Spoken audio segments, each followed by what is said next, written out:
नमस्कार, मी दीपाली जाधव. ज्ञानसागर या आपल्या यूट्यूब चॅनलवर तुम्हा सर्वांचे पुन्हा एकदा खूप खूप स्वागत.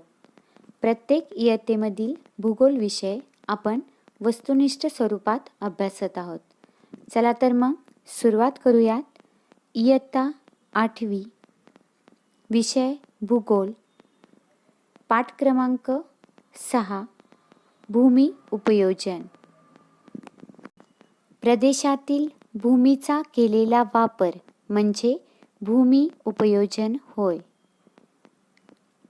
भूमी उपयोजन हे भौगोलिक घटक आणि मानव यांच्या अंतरक्रियेतून निर्माण होते. मानवाच्या गरजांमध्ये वाढ होत गेल्यामुळे भूमीचा उपयोग वेगवेगळ्या कारणांसाठी वाढत गेला. खनिजयुक्त जमिनीत खाणकाम केले जाते. सुपीक सपाट जमिनीत शेती केली जाते. ग्रामीण भागात शेती हा प्रमुख व्यवसाय आहे. ग्रामीण वस्ती ही शेती क्षेत्रालगत वनक्षेत्रालगत आढळते. ग्रामीण वस्तींच्या स्थानावर शेती व्यवसायाचा परिणाम झाला आहे. खाणकाम क्षेत्रालगत खाणकामगारांची वस्ती आढळते. किनाऱ्यालगत कोळी लोकांची वस्ती आढळते. ग्रामीण भागात जमिनीची उपलब्धता जास्त व लोकसंख्या कमी असल्याने लोकसंख्या विरळ असते. ग्रामीण भागात निवासी क्षेत्र विस्ताराने कमी असते. शेतजमीन म्हणजे प्रत्यक्ष शेतीखाली असलेले क्षेत्र होय. ज्या जमिनीचा वापर शेतीसाठी थांबवला आहे ती शेतजमीन पडीक असते. जमिनीचा कस वाढवण्यासाठी 1 ते 2 हंगाम शेतजमिनीचा काही भाग शेतकरी वापरत नाहीत, त्यास चालूपड असे म्हणतात. सीमांकित केलेले वनक्षेत्र ग्रामीण भूमी उपयोजनाचा एक प्रकार आहे. अशा क्षेत्रातून लाकूड, डिंक, गवत इत्यादी उत्पादने मिळतात. गाव पंचायतीच्या मालकीची किंवा शासनाच्या मालकीची जमीन चराऊ जमीन म्हणून वापरली जाते. त्यास गायरान किंवा माळरान असेही म्हणतात. नागरी वस्त्यांमध्ये भूमी उपयोजन मोठ्या प्रमाणावर केले जाते. शहराचा काही भाग केवळ व्यवसायांसाठी वापरला जातो. उदाहरणार्थ दुकाने, बँका, कार्यालये इत्यादी. केंद्रीय व्यवहार विभाग ही कल्पना व्यावसायिक क्षेत्रातूनच निर्माण झाली. उदाहरणार्थ मुंबईमधील फोर्ट किंवा BKC.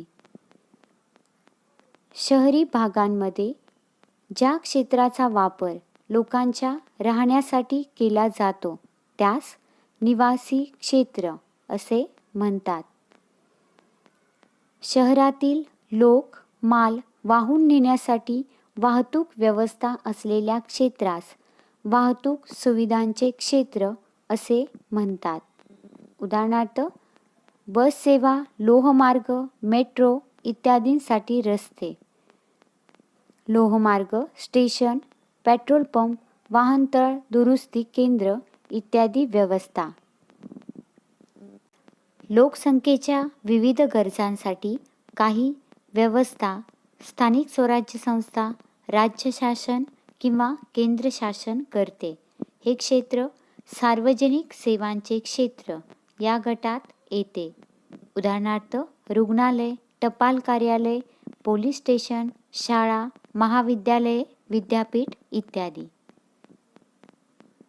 शहरातील लोकांच्या मनोरंजनासाठी काही भाग विशेषतः राखून ठेवला जातो. उदाहरणार्थ मैदाने, बगीचे, जलतरण तलाव, नाट्यगृह इत्यादी. निवासी क्षेत्र व मनोरंजन क्षेत्र किंवा इतर अनेक क्षेत्र एकत्रितरित्या काही भागात आढळतात. त्यास मिश्र वापर क्षेत्र असे म्हणतात. नकाशावर भूमी उपयोजनाची विविध क्षेत्रे दर्शवताना विशेष रंग वापरतात.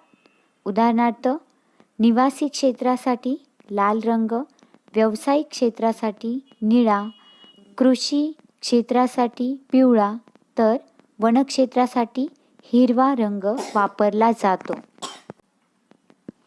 नागरी वसाहतींच्या सीमा क्षेत्राच्या बाहेर ज्या ठिकाणी ग्रामीण वसाहती सुरू होतात त्या दरम्यानचा प्रदेश संक्रमण प्रदेश म्हणून ओळखला जातो. संक्रमण प्रदेशातील भूमी उपयोजन व सांस्कृतिक जीवनही संमिश्र स्वरूपाचे असते. उदाहरणार्थ, नागरी क्षेत्र व ग्रामीण क्षेत्र यांच्या भूमी उपयोजनाची सरमिसळ झालेली असते. संक्रमण प्रदेशाचे काळानुरूप नागरिकीकरण होते व उपनगरे निर्माण होतात. औद्योगिक क्रांतीनंतर जगभरात मोठ्या प्रमाणात नागरीकरण सुरू झाले. मर्यादित जमीन व वाढत जाणारे शहर याबाबत भविष्याच्या दृष्टीने नियोजित शहरे निर्माण करणे आवश्यक आहे. उदाहरणार्थ, सिंगापूर, चंदीगड, भुवनेश्वर इत्यादी. विविध देशांमध्ये भूमी उपयोजनाचे प्रमाण वेगवेगळे असते. उदाहरणार्थ, जमिनीची उपलब्धता, लोकसंख्या, गुणवत्ता व आवश्यकता इत्यादी. जपानमध्ये वनाच्छादित जमिनीची टक्केवारी जास्त असून स्थायी कृषीखालील जमिनीची टक्केवारी फारच कमी आहे. भारतात वनाच्छादित जमिनीची टक्केवारी कमी असून स्थायी कृषीखालील टक्केवारी जास्त आहे. प्रदेशातील भूमी उपयोजनानुसार विकासाची पातळी समजून घेता येते.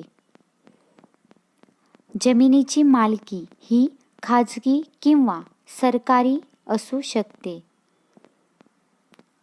जमीन मालकी संदर्भातील नोंदणी ही सरकारच्या महसूल खात्याकडे केली जाते.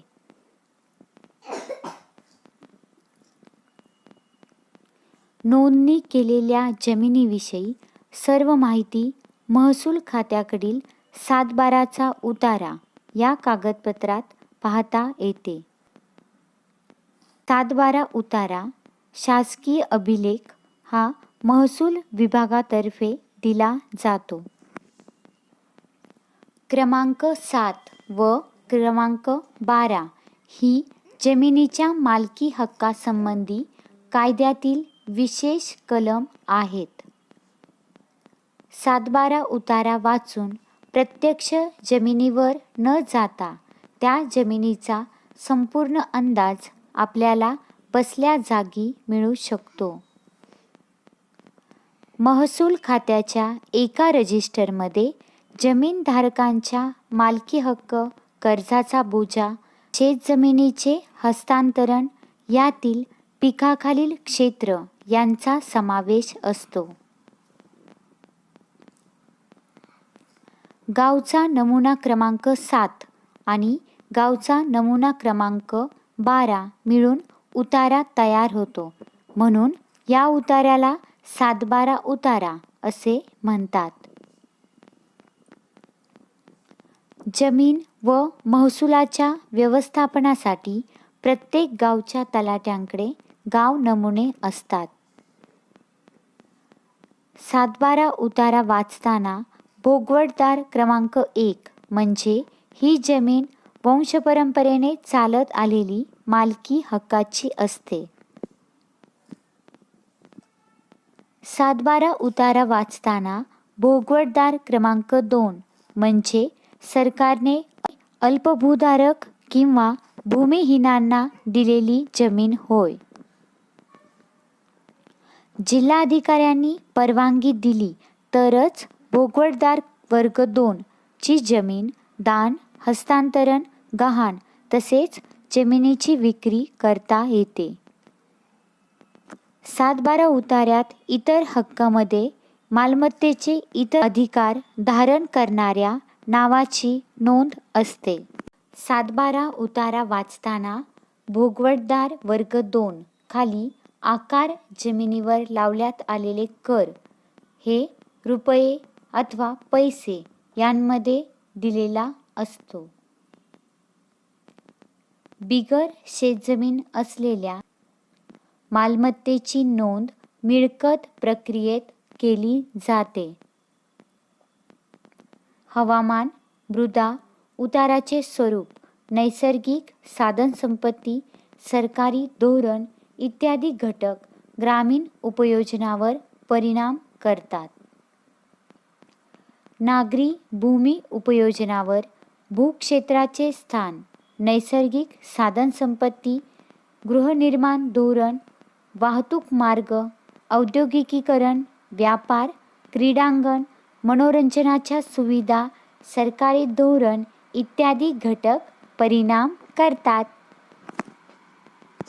संपूर्ण व्हिडिओ पाहिल्याबद्दल तुम्हा सर्वांचे मनापासून आभार. व्हिडिओ आवडला असल्यास लाईक करा, शेअर करा आणि असेच नवनवीन व्हिडिओ पाहण्यासाठी सबस्क्राईब नक्की करा.